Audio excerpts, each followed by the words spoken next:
Како политичка партија, остро осудуваме било каков вид на насилство, независно дали станува збор за на 27 април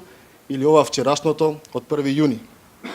Според нас, ова насилство во голема мера е дозирано и предизвикано од страна на 3-годишната бескрупулозна црна кампања, која што се водеше против поединци во зависност од времето и актуелните теми. И подсетувам, се водеше цели 3 години. Сметаме дека политичарите во Република Македонија мора многу да внимаваат на јавно кажаниот збор во поглед на оцрнувањето и демонизирањето на поединци од спротивниот табор. Бараме истрагата да утврди со кои двајца помошници е сторен овој грозоморен чин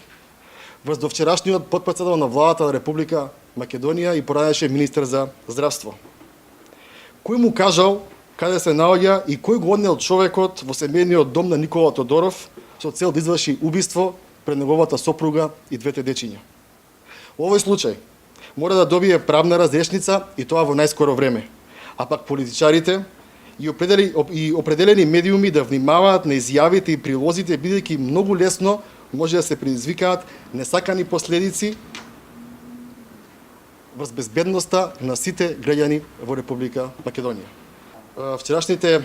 информации кои што беа лиферувани во сите медиуми, а не беа демантирани ниту од МВР, ниту од друг орган, беа дека прво човекот дошол со двајца помошници пред Министерството,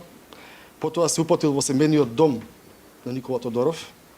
потоа кога видел дека во домот нема никој, дека е празен, повторно се враќа пред Министерството и потоа знаеме што се случува. Тоа беа информации кои што беа објавени од страна на сите медиуми, а не беа демантирани од никого. Затоа ние од Гром кажуваме дека мораме да имаме правна разрешница,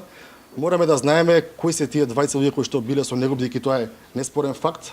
и доколку има било какви други дејства кои што се објавени или невистинити, или пак не објавени, а вистинити, да се истражат и да соодветно да се реагира, бидејќи ова навистина е многу сериозен чин. Како што кажувам и во пресконференцијата, сепак Никола Тодоров, покрај тоа што беше долгогодишен министер во владата на Република Македонија, тој беше и потпредседател на владата на Република Македонија во определен временски период, така што сметаме дека ова е многу сериозна работа која се случува на Република Македонија.